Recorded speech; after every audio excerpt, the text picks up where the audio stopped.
que tienen que ver con el modelo económico, el cambio del modelo económico neoliberal y la satisfacción de derechos como el derecho a la salud, a la vivienda, a la educación, a la alimentación. Allí el papel de la Corte Interamericana pues es mucho más débil. Creo que en la historia de la Corte Interamericana de Derechos Humanos ha habido 2 o 3 casos relacionados con los derechos económicos, sociales y culturales.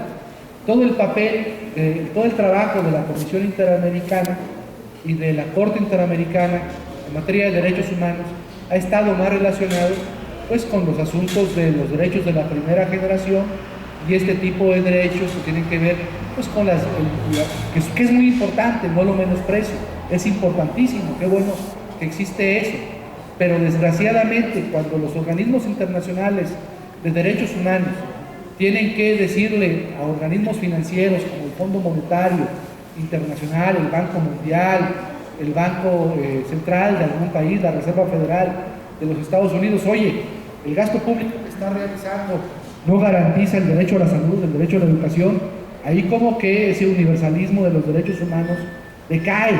Por eso yo creo que una de las luchas de la globalización jurídica es esta, ver hasta dónde podemos imponer la cultura de los derechos humanos a nivel universal y si esa cultura puede estar por encima de la tendencia también universal de libre comercio, en donde no importa violar derechos de los niños que trabajen o la explotación del trabajo infantil, eso no importa, ¿no?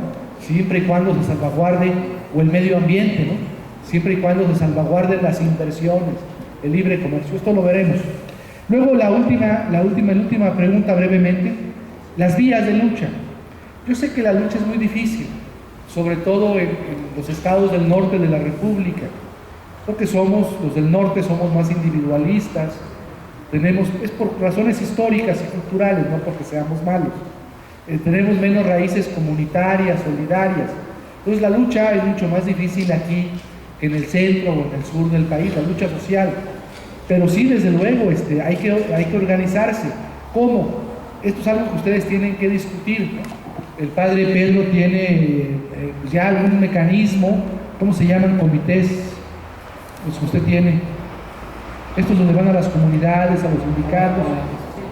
Los eslabones que tienen. Ha sido muy difícil para ellos, ¿no? Para los que han participado en esta lucha, pero hay que hacer eso. Hay que ir a hablar con los sindicatos, hay que ir a hablar con los ejidatarios, hay que ir a hablar a los barrios, a las comunidades, crear pequeñas células o comités, eslabones, como se llaman, pequeñas células en cada comunidad, y es una lucha de meses, de años, difícil, pero no porque sea difícil hay que dejar de hacerla, ¿no? Ahora, puede haber otras vías de lucha que podemos imaginar, tal vez este ejemplo que yo puse de no paguen la luz, pues la gente no lo va a querer hacer porque la gente dice, si no pago la luz me cortan la luz, o dentro de poco me llega una lista un adeudo de miles de pesos, ¿no? Entonces la gente no va a querer hacer eso. Habría que pensar en vías de protesta, de resistencia, que a la gente no le cueste, que no le cuesten, por ejemplo, que le corten la luz, vías de defensa o de lucha de otro tipo, ¿no? Que yo, como no he participado en el activismo social, no la sé, ¿no? Aquí hay muchas personas con más experiencia que yo en el activismo social que pueden tener la imaginación, la creatividad para proponer vías de lucha que la gente desee realizar y que no tengan un costo para las personas. Muchas gracias. Muchas gracias.